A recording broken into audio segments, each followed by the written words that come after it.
ఇంకొక ఆయన మాట్లాడతారు, ఆయన జక్కంపూడి రాజా గారంట. జుట్టు పట్టుకొని నడి రోడ్డు మీదకి తీసుకొస్తారంట. ఎందుకు తీసుకొస్తారండి? ఏం చేశామని తీసుకొస్తారు? క్వశ్చన్ చేశామనా? లేక అసెంబ్లీలో ప్రజా సమస్యలు తప్ప బూతులు మాట్లాడలేదని తీసుకొస్తారా? దేనికి తీసుకొస్తారు? 40 in industry versus 20 months in politics. నేను చెప్తున్నాను, ఈ గుంటూరు పశ్చిమ నియోజకవర్గంలో ఈ 20 నెలల నుంచి ఏం జరిగింది? ఎప్పుడూ జరగలేనంత అభివృద్ధి జరిగింది. ఎక్కడ చూసినా రోడ్లు, ఎక్కడ చూసినా డ్రైన్లు, మంచినీటి సమస్యలు లేవు, ట్రాఫిక్ సమస్యలు లేవు, ఎలక్ట్రిసిటీ సమస్యలు లేవు, గంజాయి లేదు. ఇలా ఎన్ని సమస్యల మీద పోరాడుతున్నామమ్మా? దీనికి వేస్తారా? దీనికి తీసుకొస్తారా రోడ్ల మీదకి మమ్మల్ని? కానీ విని ఎరగని రీతుల్లో ఇప్పటిదాకా అసంతృప్తిగా ఉండిపోయిన ప్రతి పనులు ముందుకెళ్తున్నాయి. గౌరవ ఎంపీ గారి ఆధ్వర్యంలో అనేక అభివృద్ధి కార్యక్రమాలు ముందుకెళ్తున్నాయి. అందుకు తీసుకొస్తారా రోడ్ల మీదకి జుట్టు పట్టుకొని? అంటే మీరు దుశ్శాసనలు అయ్యి ఉండొచ్చు, నేను కాదన్ను. నేను మాత్రం ద్రౌపదిని కాదమ్మా. క్వశ్చన్ చేస్తాను, ఆన్సర్ చేస్తాను. 2029లో చూసుకుందాం. వస్తాం మేమే, 2029కి మేము వస్తాం. రండమ్మా, ఫిబ్రవరి 11కు రండి. మీ 11 మంది 2029 దాకా ఎందుకు వెయిటింగ్? ఎందుకు? 11కి అసెంబ్లీ స్టార్ట్ అవుతుంది. రండి, క్వశ్చన్ చేయండి, ఇవన్నీ అడగండి, అన్నీ ఆన్సర్ చేయడానికి మేము ఉన్నాం కదా. లెందీ క్వశ్చన్ అని మేము స్కిప్ చేయం, ప్రతి క్వశ్చన్కి ఆన్సర్ చేస్తాం. మీరు రండి. మీకు ఎందుకు అంత భయం? కౌన్సిల్లో క్వశ్చన్ చేస్తున్నారు కదమ్మా, మీకేంటి భయం?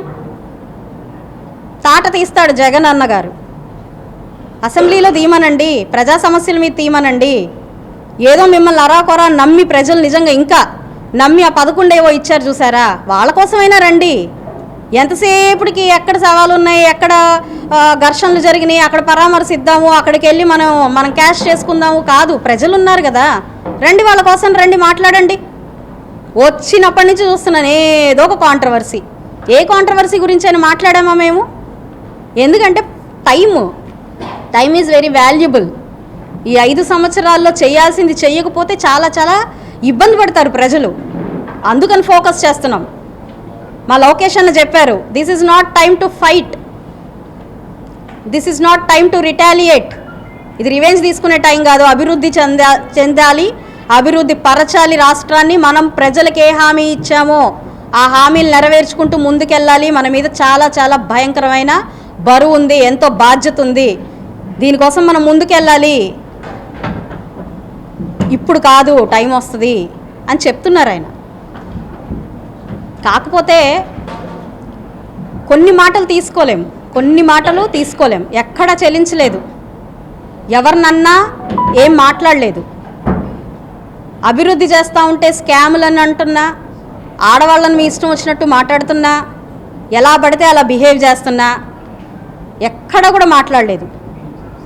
స్పర్ ఆఫ్ ద మూమెంట్ తీసుకొని we didn't lose our temper ever. కానీ ఇలా మాట్లాడకూడదు కదా. ఇలా కూడా మాట్లాడి మేము ఆన్సర్ క్వశ్చన్ చేయకపోతే మరి మేమేం మెసేజ్ ఇచ్చినట్టు? People will ask us. కార్యకర్తలు అడుగుతారు కాదు, జనాలు అడుగుతారండి. మిమ్మల్ని గెలిపించింది ఎందుకు, ఎలా పడితే అలా మాట్లాడించడానికా అని జనాలు అడుగుతారు. అసలు ఫ్లెక్సీలు పెట్టి ఎందుకు ప్రొవోక్ చేశారని ఒక మేధావి వర్గం అడుగుతున్నారు. మీకు చెప్తాను నేను. అంటే వాళ్ళేదో వాళ్ళ టైంలో తగ్గేదేలే అని ఏవో పోస్టర్లు పెట్టారు. అవి వాళ్ళు పెట్టారు కాబట్టి రిటాలియేషన్ కాదు, మీరు గుర్తుపెట్టుకోండి. ఇది ఎందుకు పెట్టారంటే జగన్ గారి మైండ్ గేమ్ని కట్ చేయడానికి కోసం పెట్టారు. జగన్ గారి మైండ్ గేమ్ ఎలా ఉంటుందంటే, ఫస్ట్ చెప్పాను ఇందాక, డైవర్స్ పాలిటిక్స్ చేస్తారు, విభజిస్తారు, దాని తర్వాత కులం అంటారు, దాని తర్వాత సింపతి ఫ్యామిలీ అంటారు. అప్పటిదాకా ఈ 3 గుర్తురావు. ఆ ఫస్ట్ అటెంప్ట్లోనే అయిపోతుందేమో అని అనుకుంటారు. ప్రతిసారి పాపం 4th అటెంప్ట్ దాకా రావాల్సి వస్తుంది.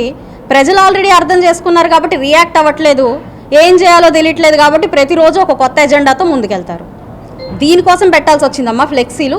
మేధావి వర్గానికి వాళ్ళు ప్రశ్నించారని కాదు, ప్రజలకు కూడా అర్థం కావాలి, అవును ఎందుకు పెట్టుంటారు అని ఒక క్వశ్చన్ వచ్చి ఉంటుంది ఎంతో కొంతమందికి. ఆ కొంతమందికి నేను ఆన్సర్ చేస్తున్నాను. ఎందుకు పెట్టారంటే